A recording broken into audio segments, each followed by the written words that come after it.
I'm in the midst of preparing for my final doctoral recital at the University of Alberta. And even after countless hours of work at the piano, I'm continuing to discover and rediscover things that make my practice time more efficient and effective. So in this video, I'd like to share some of that with you.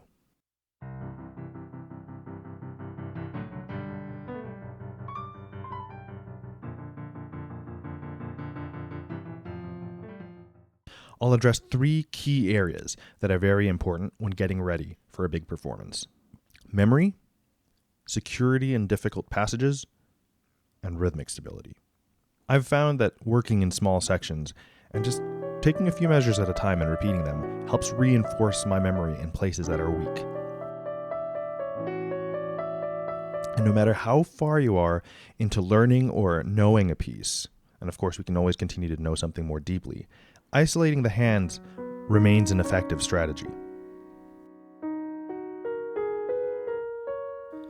Counting out loud while practicing is also super effective. My undergraduate professor Hans Bopel once aptly described counting out loud as verbal conducting.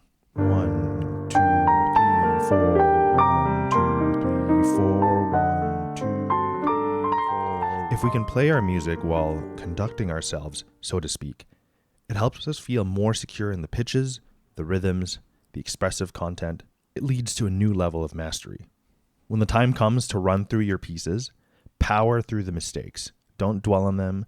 We're human, they happen. Focus on having quick recovery times.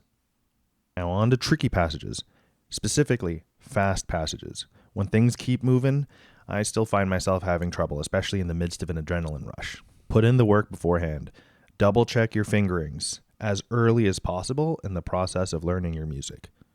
When doing maintenance on these difficult sections, I've rediscovered practicing in slow, fast groups to be very effective.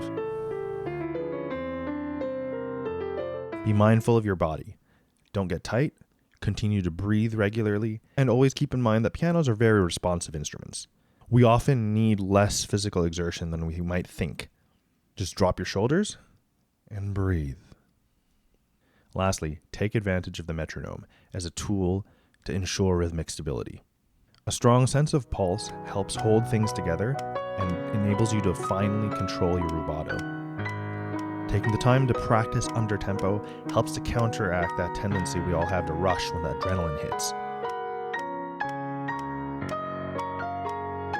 I personally found that to work with a metronome puts me in a quasi-meditative state, especially when my mind is just so tired of focused and very analytical practice. It helps to just calmly follow the clicks of the metronome while reestablishing firm contact with the instrument.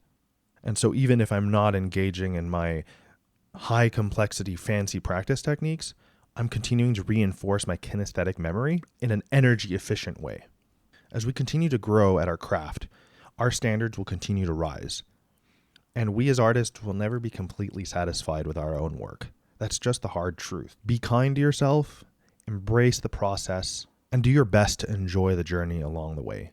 Concentrate on the beauty of music and the joy of sharing art with listeners.